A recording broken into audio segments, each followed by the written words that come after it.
Bapa yang baik, terima kasih Tuhan Yesus. Malam hari ini Tuhan, kami sudah memuji memuliakan nama-Mu.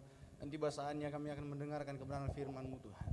Urapi hamba-Mu yang menyampaikan kebenaran firman-Mu. Biarlah hamba berkata-kata bukan dengan pemikiran hamba sendiri, tapi mengalunkan Roh Kudus yang mengurapi hamba-Mu. Berkati juga umat-umat-Mu, pemuda remaja yang hadir di tempat ini. Biarlah Tuhan Yesus hanya sukacita sorga yang mengalir di tempat ini. Segala kuasa-kuasa roh kejahatan yang mencoba mencuri benih firman-Mu, semua itu kami tolak patahkan dalam nama Yesus. Biarlah hanya kuasa Roh Kudus yang hadir di tempat ini. Terima kasih Bapa yang baik. Kami siap mendengarkan firman-Mu dalam nama Tuhan Yesus Kristus. Haleluya. Amin. Silakan duduk. Teman-teman pemuda yang terkasih dalam Tuhan Yesus Kristus. Apa kabar hari ini? Luar biasa ya? Sehat semua ya? Puji Tuhan. Saya berterima kasih kepada Tuhan. Hari ini diberikan kesempatan kembali untuk menyampaikan kebenaran firman Tuhan. Bukan karena kuat dan gagah saya, tetapi semua karena kemurahan Tuhan.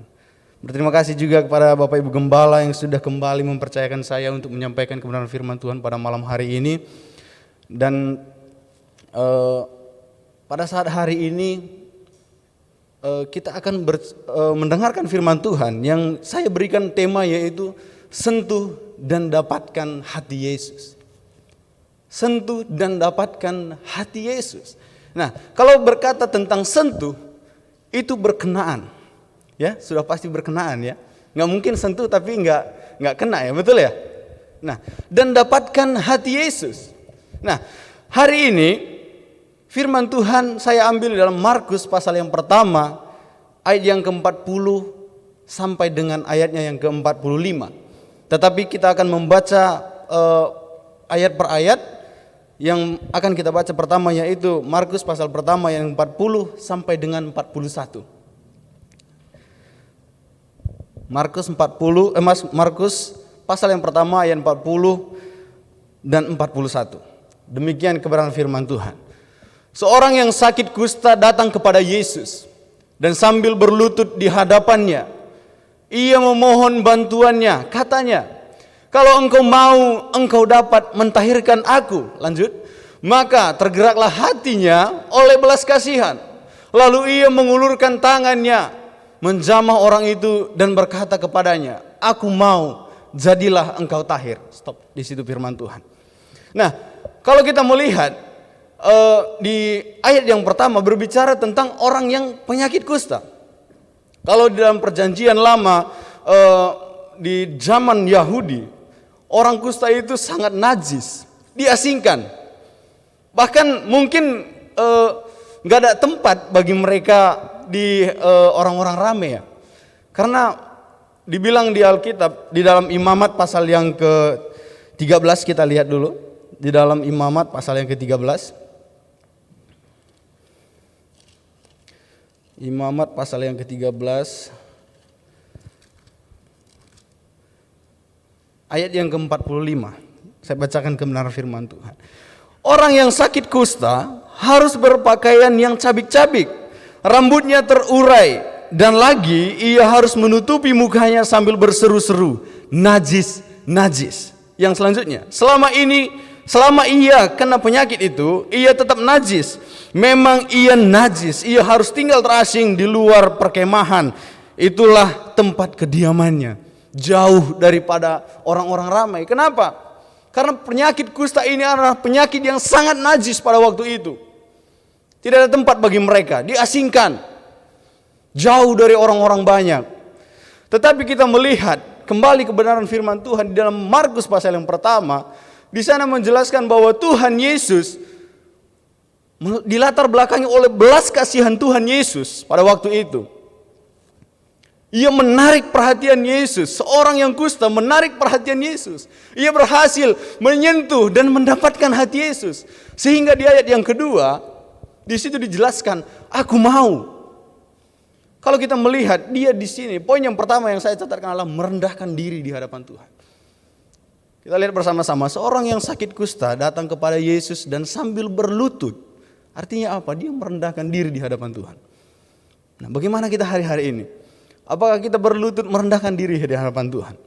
Mungkin ketika kita punya masalah, mungkin ketika kita ada pencobaan dalam segala hal mungkin mungkin ada beban dalam pekerjaan, mungkin beban dalam keluarga, mungkin beban di dalam perjodohan mungkin ya. Mungkin ada hari-hari ini. Tapi itu bisa jadi. Tetapi apa kata firman Tuhan? Dia berlutut di hadapan Tuhan.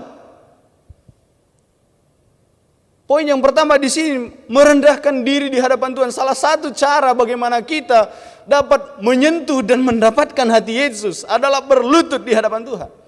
Bukan hanya berlutut, tapi berdoa kepada Tuhan. Dan seketika itu, dengan dia berlutut dengan hati yang bersungguh-sungguh, Yesus mengatakan apa? Aku mau. Tapi kita melihat, sebelum Yesus mengatakan aku mau, apa yang terjadi? Dia memohon kepada Tuhan. Kita lihat ayat yang ke-41. Ayat yang 41, maka tergeraklah hatinya oleh belas kasihan, lalu ia mengulurkan tangannya, menjamah orang itu dan berkata kepadanya, aku mau, jadilah engkau tahir. Ini sangat luar biasa. Tahir, saudara, itu bukan hanya sekedar sembuh. Arti kata tahir ini adalah suci. Jadi kalau namanya tahir, kalau misalnya sembuh, nih kita kena luka bakar nih. Namanya sembuh cuman sembuh begitu aja.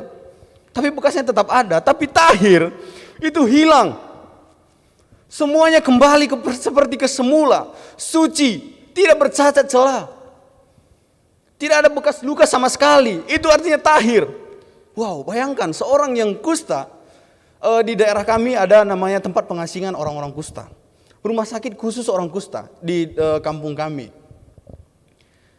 Nah, tempatnya itu di hutan, bisa dibilang di hutan, karena memang jauh dari pemukiman masyarakat. Ada yang tangannya terpotong jarinya, ada yang kakinya udah nggak ada. Karena apa? Karena luka. Bisa dibilang itu kusta ya, karena memang penyakitnya ini menjalar, saudara yang terkasih dalam Tuhan. Sehingga itu mungkin dijauhi oleh orang lain. Pada waktu zaman Yahudi, dia dijauhi orang banyak karena apa? Memang penyakit menular ternyata. Nah, kalau kita melihat di sini, bagaimana mungkin pemikiran kita secara manusia, seorang yang penyakit kusta ini bisa sembuh, bukan hanya sembuh tapi tahir. Nah, itulah kuasa Tuhan. Bagaimana ketika seorang yang penyakit kusta ini merendahkan diri di hadapan Tuhan, dia berlutut memohon kepada Tuhan. Dan kita melihat bahwa di sana dicatatkan, aku mau. Ini pertanyaan besar. Kenapa seorang yang penyakit kusta, yang tidak dianggap bernilai oleh masyarakat di sekitarnya, bahkan imam-imam pada waktu itu, kenapa dia mendapatkan hati Yesus? Apa yang terjadi di sini? Nah, itu yang patut kita pelajari hari ini. Merendahkan diri di hadapan Tuhan. Itu serius, saudara. Pernah saya mendengarkan satu khotbah di Natal. Khotbahnya pendeta Glenn Rewa, anaknya Bapak Pendeta Frankie Rewa. Dia bilang begini, jika kamu meminta kepada Tuhan, memohon kepada Tuhan, kamu tidak sanggup berdiri memohon kepada Tuhan, menangis, berlutut serendah-rendahnya, merendahkan dirimu di hadapan Tuhan. Itu artinya apa? Serius.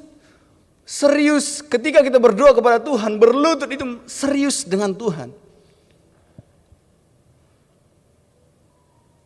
Tandanya kita tidak mampu. Tuhan, tolong saya. Tuhan, bagaimana hidup saya ini? Nah, kita merenungkan bagaimana perjuangan seorang yang sakit kusta ini. Ia bukan hanya berlutut kepada Tuhan, tapi ada proses yang dia lalui, saudara yang terkasih dalam Tuhan. Kalau kita melihat juga, Alkitab mencatatkan ada seorang wanita perempuan yang sakit pendarahan selama 12 tahun lamanya. Nah, bagaimana juga ia bisa sembuh? Ia mendapatkan hati Yesus, ia menyentuh hati Yesus, dan Yesus mau menyembuhkan dia. Apa yang terjadi? Kalau kita melihat, dia juga melalui banyak proses. Kalau Alkitab mencatatkan, dia sudah menghabiskan hartanya untuk berobat, tetapi tidak sembuh, bahkan makin parah penyakitnya. Tetapi ketika ia berjumpa dengan Yesus, bertemu dengan Yesus, dia berjuang. Asal ku jamah saja jubahnya, aku akan sembuh. Secara manusia dia tidak sanggup bangun pada waktu itu. Tetapi ia mengalami proses yang begitu luar biasa. Perjuangannya untuk mendapatkan Yesus, menyentuh hati Yesus. Itu yang dilihat oleh Tuhan. Kesetiaan kita itu dilihat oleh Tuhan. Beberapa waktu yang lalu saya khotbah berbicara tentang kemerdekaan. Nah, saya membahas juga tentang bagaimana kesetiaan itu. Nah, hari ini juga tidak terlepas dari itu, kata setia. Bagaimana kita juga mendapatkan hati Yesus, menyentuh hati Yesus, itu kita setia.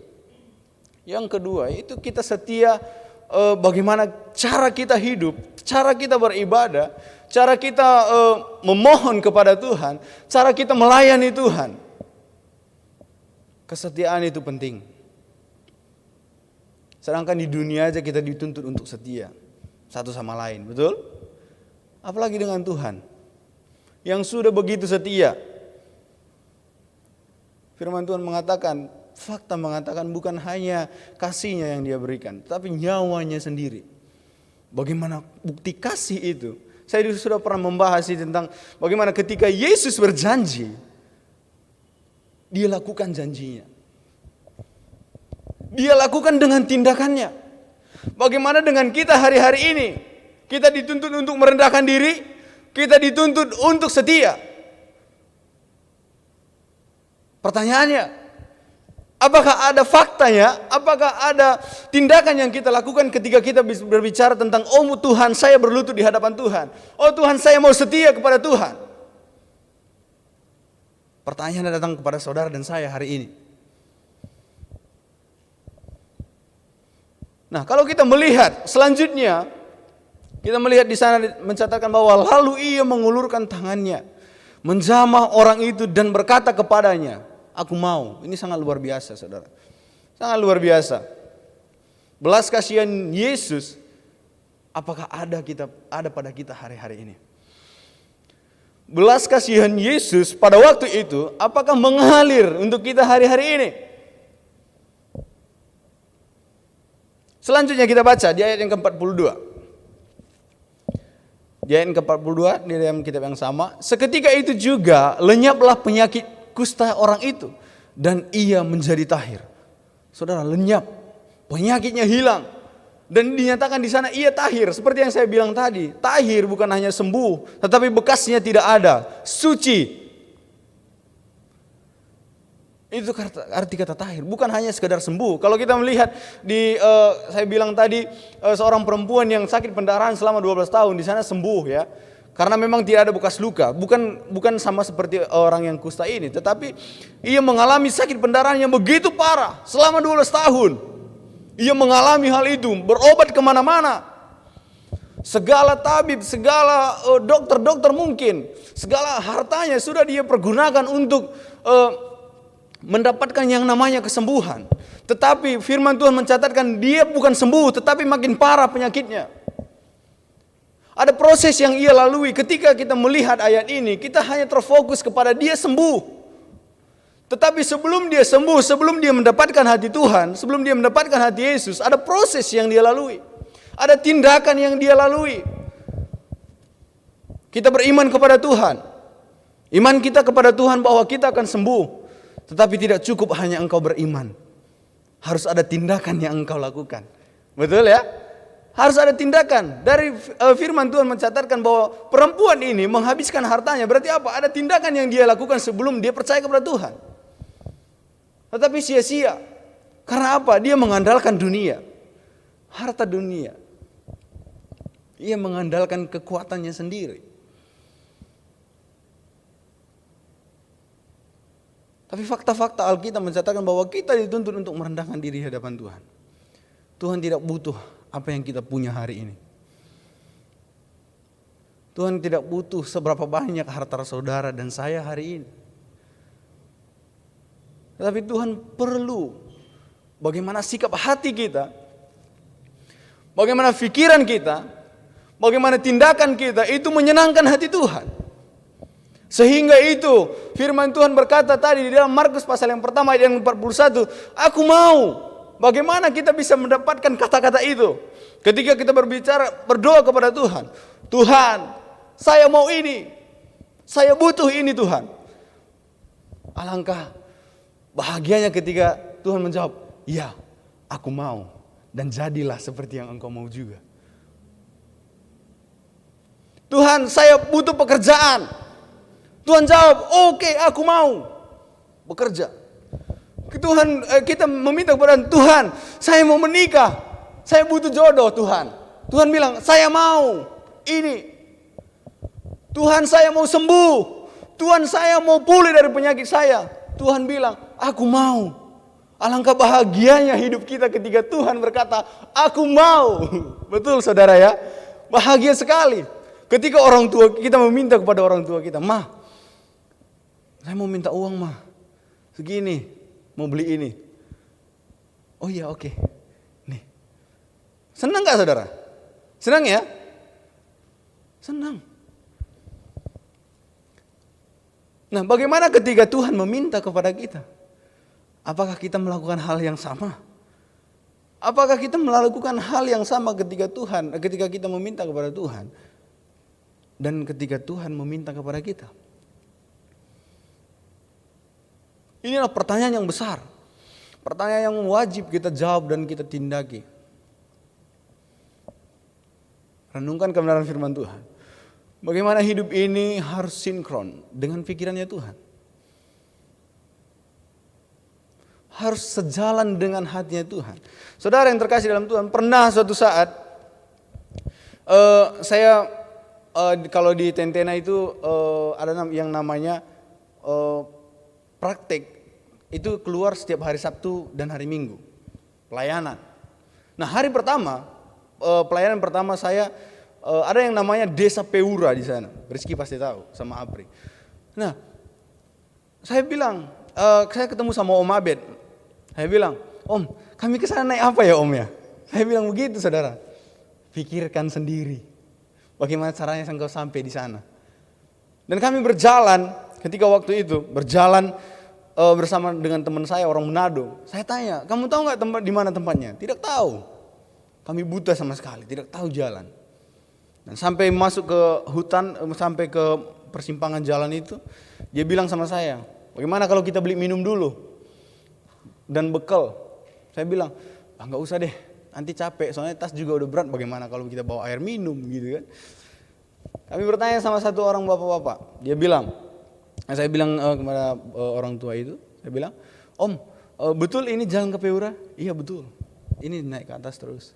Terus dia tanya, "Motornya di mana?" Kami bilang, "Om, nggak ada motor, kami jalan kaki." Dia menatap kami dengan rasa aneh. "Oh iya, hati-hati ya." Dan saya sepanjang jalan saya berpikir apa yang terjadi. Ternyata saudara, perjalanan ke Peura itu sangat jauh. Dan tidak ada warung sama sekali di pinggir jalan.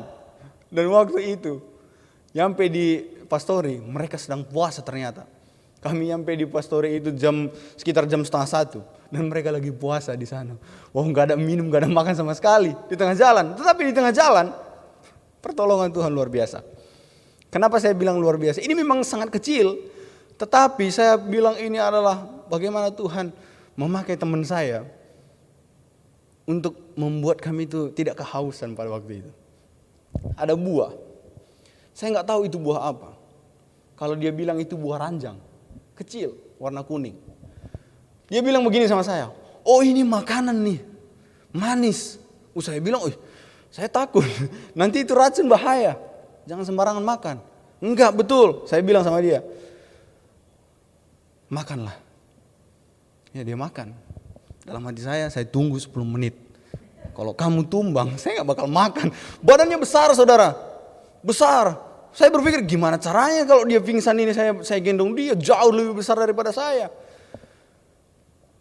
Dan udah lebih 10 menit, dia gak pingsan-pingsan saudara, luar biasa. Dan saya mulai cari itu buah di mana. Sepanjang jalan bahkan mentah juga saya makan. Karena apa? Udah haus sekali.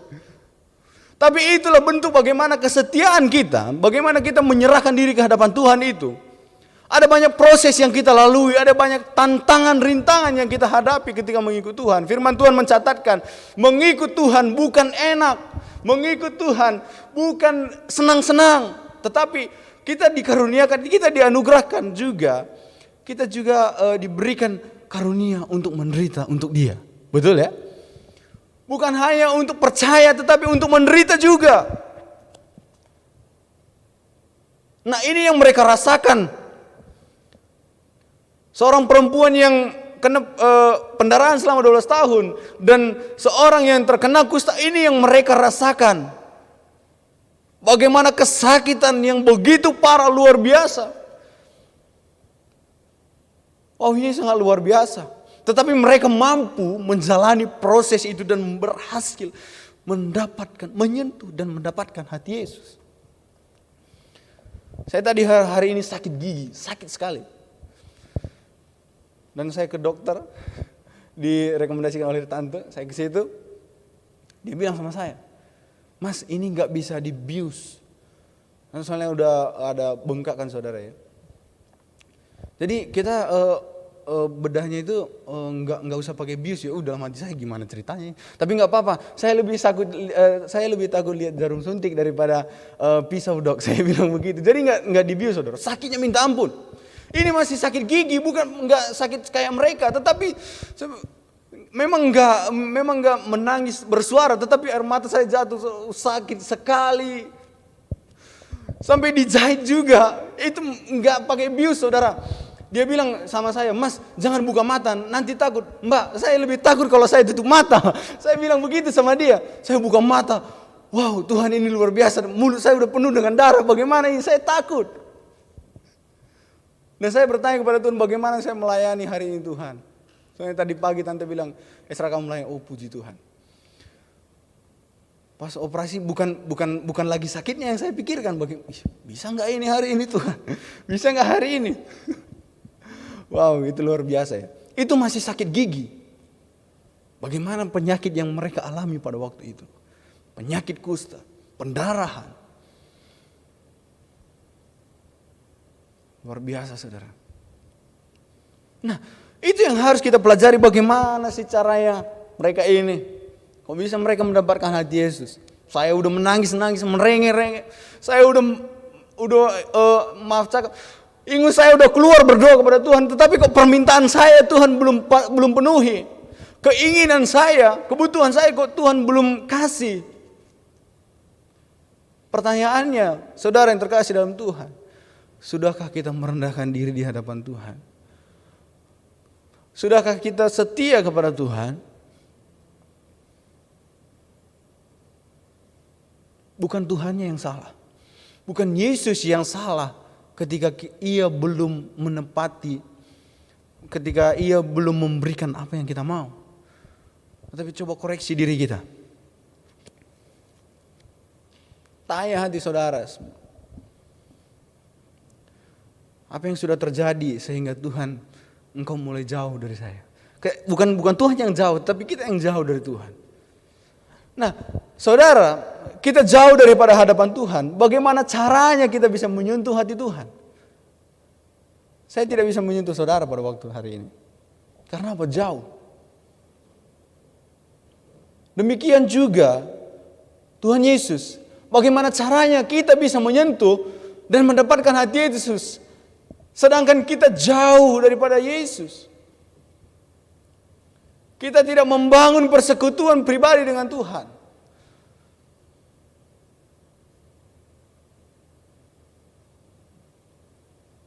Banyak proses yang mungkin sudah saudara lalui dan saya. Tetapi yakinlah proses itu membuat saudara semakin dekat dengan Tuhan. Jangan pernah berpikir untuk meninggalkan Tuhan. Saudara terkenal Manado itu dibilang kotanya orang Kristen ya? Karena memang banyak orang Kristen di sana ya, Manado ya, betul ya. Tapi ke belakang ini saudara, hari-hari ini, hari-hari terakhir ini, Kristen dengan agama yang lain itu udah hampir seimbang, saudara. Karena apa? Saya pernah mendengar dari teman saya satu angkatan bercerita bagaimana dikatakan seorang hamba Tuhan pun meninggalkan kepercayaannya untuk apa? Untuk laki-laki, untuk perempuan, meninggalkan kepercayaan mereka, meninggalkan Yesus. Mereka meninggalkan Yesus karena harta.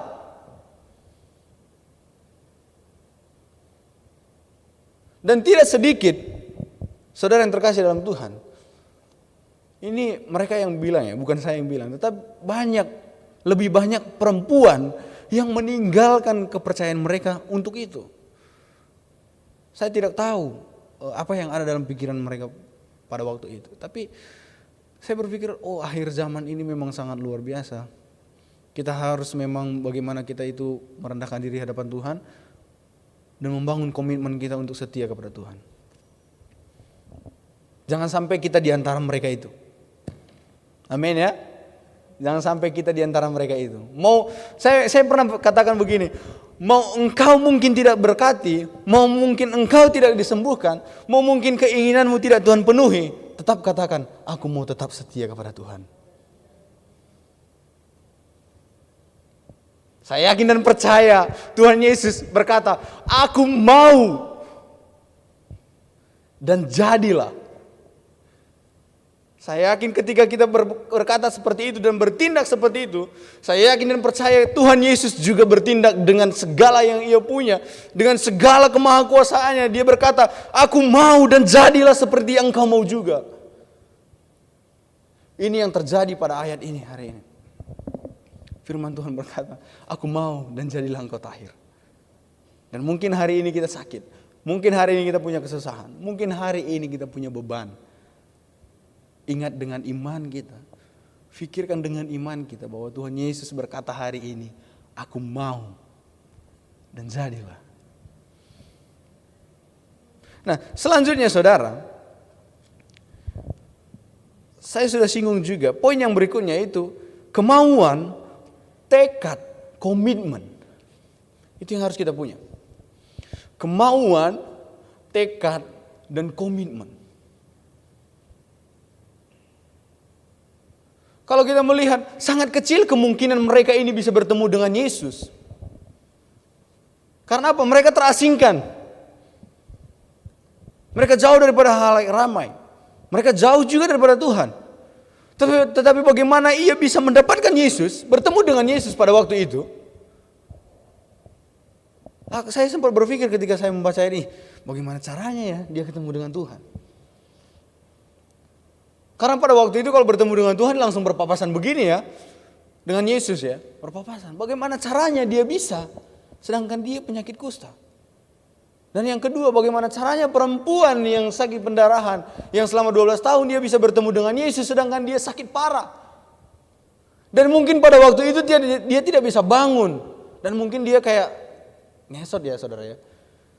Tetapi itulah bagaimana ia mempunyai kemauan, ia mempunyai tekad, ia mempunyai komitmen yang besar, yang mengalahkan rasa sakitnya untuk bertemu dengan Yesus.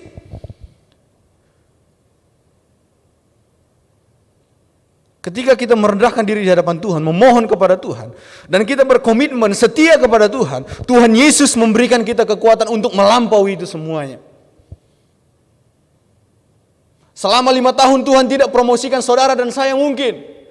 Selama beberapa tahun belakangan ini Tuhan tidak mengabulkan apa yang kita mau.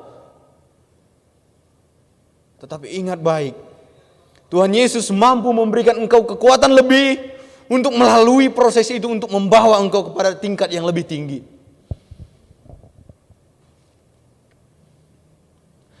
Salah satu dosen saya dia pernah bilang begini sama kami. Dia berkhotbah dan sangat jelas saya ingat. Dia bilang begini, ketika sebuah proses yang mungkin itu bukan untuk saudara, seharusnya mungkin bukan untuk saudara. Ingat, Tuhan sedang membawa engkau ke level yang lebih tinggi. Kita berpikir, seharusnya proses ini bukan untuk saya. Saya dimarahi, sebenarnya ini bukan saya yang dimarahi. Sebenarnya bukan saya yang dipecat, sebenarnya bukan saya yang dihukum. Tetapi ingat baik, melalui itu Tuhan sedang mempromosikan saudara. Tuhan sedang mengangkat saudara ke tingkat yang lebih tinggi. Dan lihat, Tuhan akan berkata, aku mau. Sekali lagi, Tuhan akan berkata, aku mau. Alangkah bahagianya kita ketika berkata, aku mau. Selanjutnya, poin yang terakhir, percaya kepada Tuhan.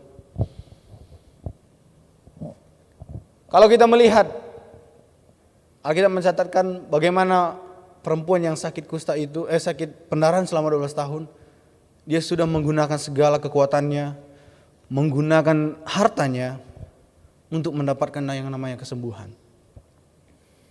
Dia tidak percaya bahwa Tuhan itu mampu menyembuhkan. Sampai hartanya semua habis dia pakai untuk mendapatkan yang namanya kesembuhan.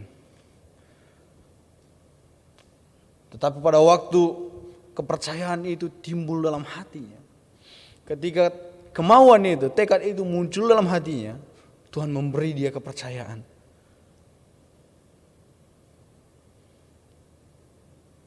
Bagaimana dengan kita hari ini? Apakah kita percaya bahwa Tuhan sanggup? Apakah kita percaya bahwa Tuhan sanggup untuk memulihkan hati saudara dan saya hari ini?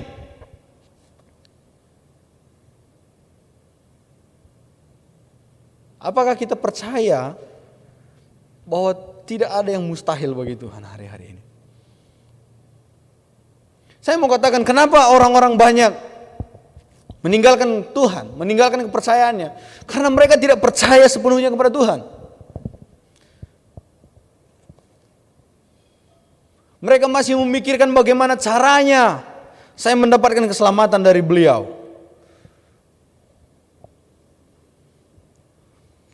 Bagaimana caranya saya bisa bekerja, sedangkan saya tidak punya backing, tidak punya orang yang lebih tinggi yang bisa mempromosikan saya. Kita masih percaya kepada orang-orang yang demikian.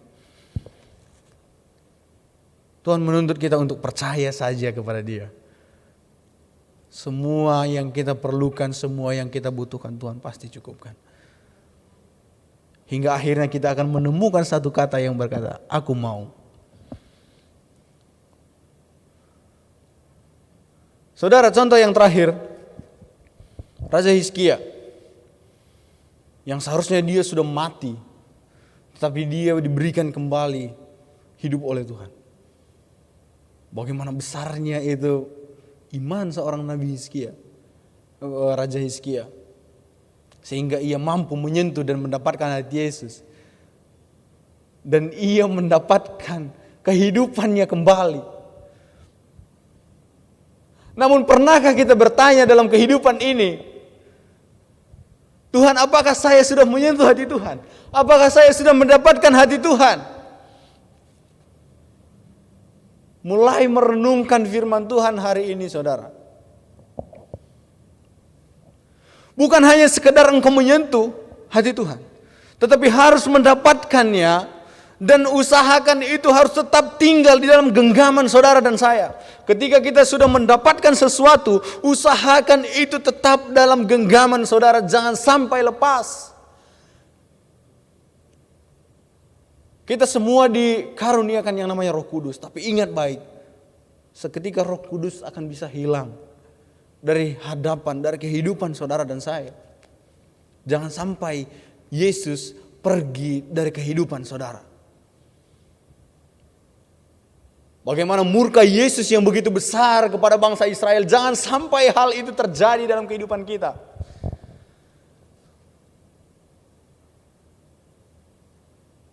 Miris sekali saudara kalau misalnya kita sampai Tuhan Yesus itu jauh dari kita.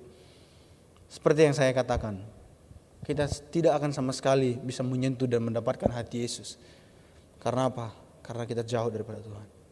Sama seperti saya dan saudara hari ini, saya tidak bisa menyentuh saudara. Karena apa? Saya sedang jauh. Ada jarak di antara kita. Jangan sampai ada jarak jangan sampai ada yang membatasi saudara dan saya dengan Yesus. Karena Tuhan Yesus melalui kayu salibnya, melalui karya salibnya sudah mematahkan pembatas antara manusia dengan Tuhan.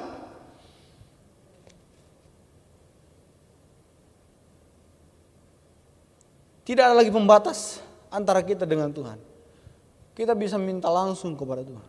Berbeda dengan zaman perjanjian lama. Harus melalui imam. Tidak bisa masuk sampai ke bait suci. Hanya di pelatarannya saja. Nah, hari ini, saat ini juga, ketika Tuhan Yesus sudah disalibkan dan menebus saya dan saudara, tidak ada lagi batasan antara saya dan Tuhan Yesus. Tidak ada lagi batasan antara saudara dan Tuhan Yesus. Jadi jangan buat-buat sendiri pembatas antara saudara dan saya kepada Tuhan Yesus. Amin. Jangan buat sendiri pembatas antara saya dan Tuhan. Bahkan antara saudara dengan Tuhan juga. Jangan sampai.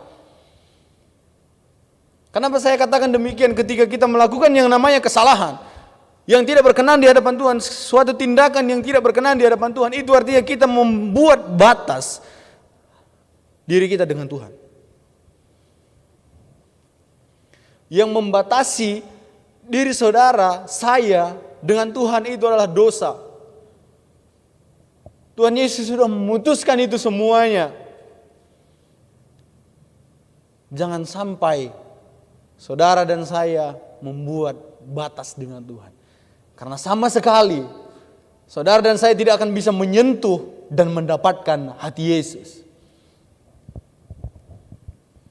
Firman Tuhan saya tidak panjangkan pada hari ini. Tapi mari kita mulai renungkan firman Tuhan, bagaimana kita hidup hari-hari ini. Saya selalu mengatakan miliki Tuhan lebih daripada cukup. Jangan menginginkan yang lain.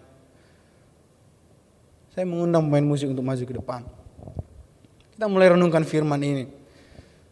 Apakah hari-hari ini kita sudah mulai menyentuh dan mendapatkan hati Yesus? Apakah hari-hari ini kita sudah mendapatkan hati Yesus dan menggenggam hati Yesus itu sendiri? Jangan sampai Yesus hilang dari hadapan saudara dan saya. Jangan sampai Tuhan Yesus itu pergi daripada hadapan saudara dan saya. Karena sayang sekali, saya mau katakan, kita tidak dapat sama sekali menyentuh dan mendapatkan hati Yesus. Ketika kita tidak bisa menyentuh dan mendapatkan hati Yesus, ingat baik, maut menunggu kita, saudara. Jangan sampai hal itu terjadi dalam kehidupan kita. Kita menaikan pujian yang berkata, sentuh hati. Bapa, sentuh hati. Kita mendengar firman Tuhan, kita menyentuh hati Yesus, kita mendapatkan hati Yesus.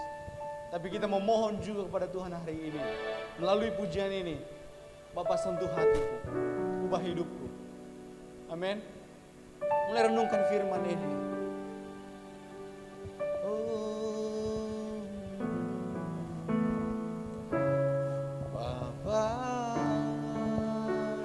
Sentuh hatiku, ubah hidupku menjadi yang baru, bagaikan emas yang murni, kau membentuk bejana hati.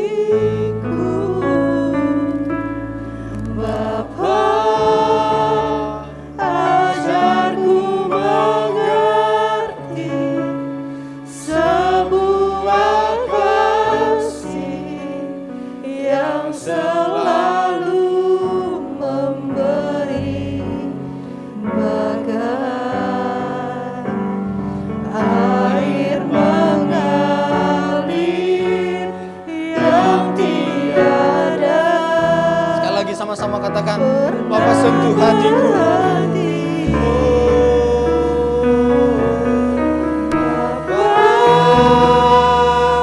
sentuh hatiku.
hatiku, ubah hidupku.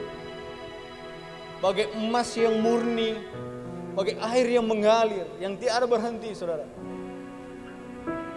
Tuhan ajarkan kami sebuah kasih. Bagaimana Tuhan menyatakan kepada seorang yang penyakit kusta, berkata bahwa jadilah engkau tahir. Itu mengajarkan kepada kita bahwa belas kasihan Tuhan menuntut kita juga untuk memiliki belas kasihan. Jangan sampai saudara-saudara tidak memiliki kasih. Jangan sampai saudara jauh daripada hadapan Tuhan karena tidak sama sekali akan bisa menyentuh hati Tuhan. Kita angkat pujian ini dari awal. Lebih sungguh, sama-sama kita bangkit berdiri. Mulai kita renungkan firman Tuhan dan kita merenungkan bagaimana pujian ini, penyembahan ini. Bangun hubungan pribadi dengan Tuhan. Angkat pujian ini dari awal.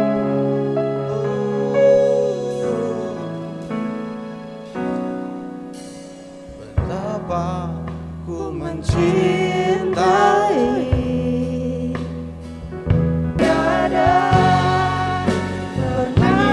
Sama-sama lebih sungguh katakan, Bapa sentuh hatiku.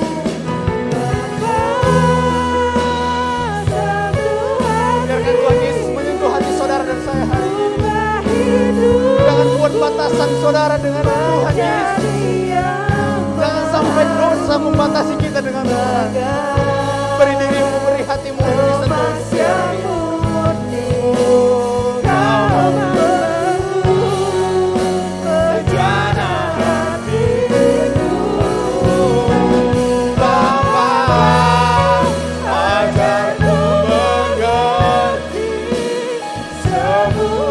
Kasih yang selalu memberi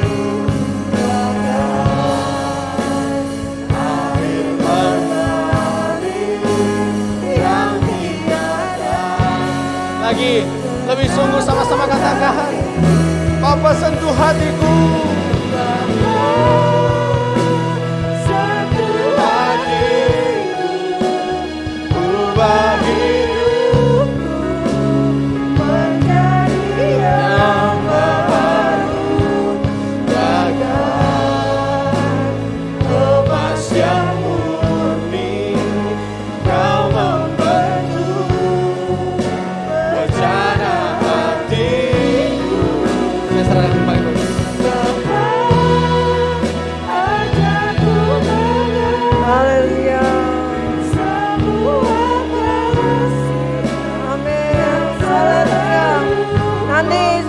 Saudara Herma akan masuk berdoa di depan.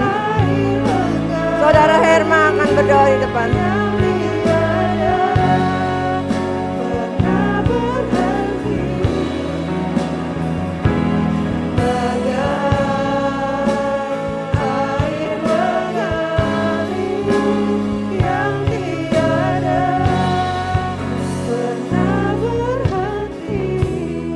Benar Bapa yang baik, Engkau yang menyentuh setiap hati kami Bapa. Engkau yang memulihkan setiap jiwa kami Tuhan Yesus. Engkau yang memulihkan roh kami Tuhan. Kami percaya Tuhan saat Engkau yang menyentuh hati kami Bapa. Sekeras apapun hati kami, saat Engkau meneteksi dengan firman-Mu, saat Engkau meneteksi dengan kebaikan, dengan anugerah yang daripadamu Tuhan. Semua boleh kembali kepada dalam tangan-Mu Bapa yang baik. Inilah kami pada malam hari ini Tuhan. Kami telah mendengarkan firman-Mu Bapa yang baik. Ajar kami Bapa. Ajar kami untuk lebih lagi mendengarkan suara-Mu Tuhan. Ajar kami untuk lebih lagi tunduk di hadapan-Mu Roh Kudus. Berlutut di bawah kaki salib-Mu Tuhan. Menyerahkan seluruhnya ke dalam tangan-Mu Bapa yang baik. Kami mengaku Tuhan kami manusia lemah Bapa. Kami manusia yang tidak bisa berbuat apapun tanpa pertolongan tangan-Mu Tuhan Yesus. Para pemuda yang hadir pada malam hari ini Tuhan Yesus, bahwa kami lebih-lebih untuk mengenal Engkau Tuhan, bahwa kami untuk lebih lagi bersyukur atas setiap apa yang boleh kami alami Tuhan, bahwa kami untuk lebih Tuhan mengenal pribadi Tuhan Yesus yang luar biasa bagi kami Tuhan Yesus. Terima kasih Bapa. Terima kasih buat firman-Mu yang selalu menyapa kami. Terima kasih buat hari-hari yang boleh kami lalui dengan begitu indah Tuhan Yesus. Terima kasih Bapa. Pada malam hari ini Tuhan kami juga berdoa Tuhan Yesus, buat hamba-Mu yang boleh menyampaikan kebenaran firman Tuhan Bapa. Mari Engkau jamah lebih lagi Tuhan, pakai pelayanannya lebih lagi Tuhan Yesus. Jamah hatinya, taruhkan visi misi-Mu bagi hatinya Tuhan. Biarlah lebih Tuhan Yesus, hati yang mau melayani lebih lagi Engkau taruhkan dalam hati hamba-Mu Bapa yang baik. Segala pekerjaan tangan yang Kau berkati dengan luar biasa di dalam nama Tuhan Yesus.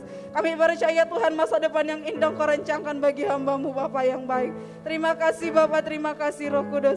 Bahkan sebentar Tuhan, kami memberikan yang terbaik Tuhan yang boleh kami bawa pada malam hari ini. Jamalah setiap tangan-tangan yang boleh memberi Tuhan. Biarlah kami boleh memberi dengan hati yang benar di hadapan-Mu Bapa yang baik. Terima kasih Tuhan Yesus.